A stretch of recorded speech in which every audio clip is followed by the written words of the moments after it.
सबसे पहले अब हम इसके हमने ट्रांसलेशन पढ़ ली। अब हम लोग इसके एक्सरसाइज पे देखते हैं। एक्सरसाइज में हम सबसे पहले आज मैं आपको इसके शॉर्ट क्वेश्चंस बता रही हूँ। हमारे पास इसमें से कौन सा शॉर्ट क्वेश्चन बन सकते हैं। The first one is where did Chips stay at Lake District. Lake District पे चिप्स कहाँ पर रहता था। He stayed at Westall Head where he boarded in a small farmhouse.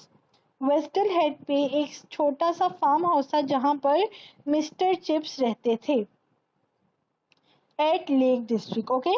The next question is why was spring of 1896 very dear to Chips? जो 1896 की मौसम बहार का मौसम था वो चिप्स के लिए इतना अच्छा क्यों था।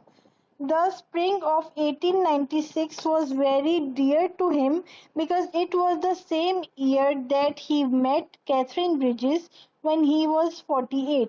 हमने क्या पढ़ा था कि जब इनकी ये लोग जब मिले थे मिस्टर चिप्स और कैथरीन ब्रिजेस तब स्प्रिंग का मौसम था। तो इसके लिए स्प्रिंग का मौसम इसलिए ज़्यादा प्यारा है, इसलिए ज़्यादा अहम है बिकॉज 1896 की जो स्प्रिंग थी उसमें कैथरीन ब्रिजेस और मिस्टर चिप्स मिले थे और उस टाइम मिस्टर चिप्स की एज 48 ईयर्स थी। The next question is who was Warden? Why did he return from Lake District? Warden कौन था और वो Lake District से वापस क्यों आया? Warden was colleague of Mr. Chips who went up to Lake District with him but had to return due to some family's business after a week.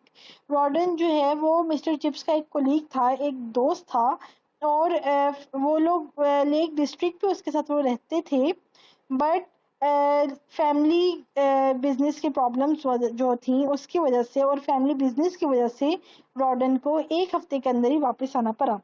The next question is what is the most interesting incident in this novel.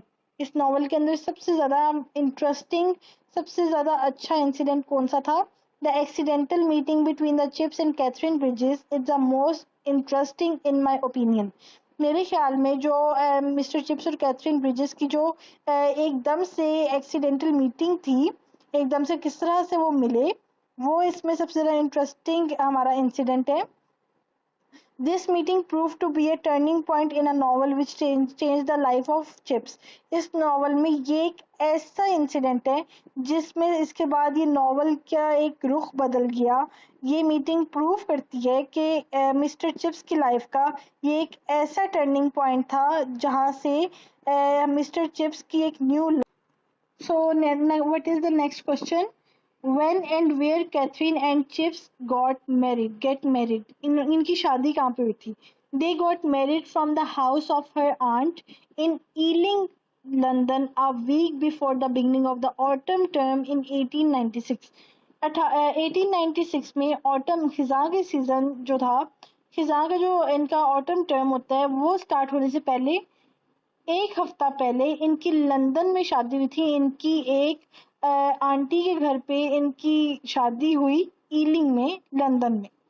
The last question is who was George Bernard and Ibsen. ये George Bernard और Ibsen कौन थे?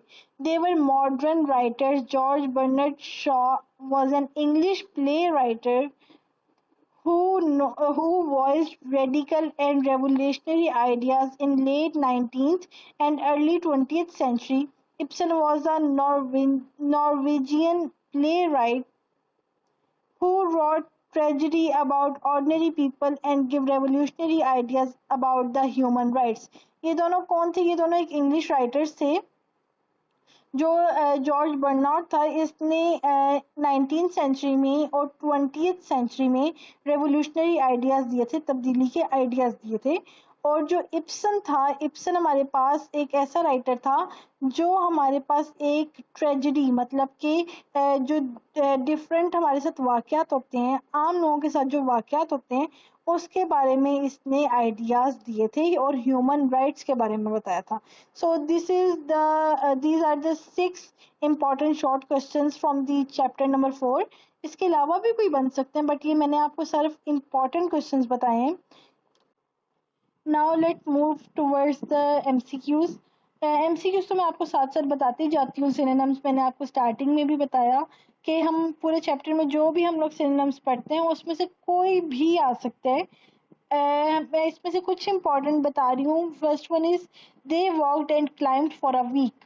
Climbed को हमने इसमें underline किया। Climbed means hiked, ऊपर चढ़ना। She had blue flashing eyes and freckled cheeks and smooth straw-colored hairs. Freckled का क्या मतलब होता है? Spotted, मतलब निशान, धब्बे. The next is within a week they were head over heels in love. Head over heels means completely, बिल्कुल मुकम्मल. And neither role was one for which he much relish. Release का मतलब है इंजॉय करना, enjoyment, मजा करना, enjoyment इसका meaning होगा। ठीक है, so these are the synonyms, important MCQs. Question answers भी मैंने आपको बता दिए। इसके अलावा सिनोनिम्स आपको चैप्टर में से भी याद करने पड़ेंगे। सो यहाँ पर हम अपना चैप्टर 4 को कंप्लीट करते हैं। सो आई होप आप सबको समझ आ गई होगी इस चैप्टर की। आप लोगों को अच्छे से एक एक पॉइंट की समझ आ गई होगी। And don't forget to subscribe my channel, don't forget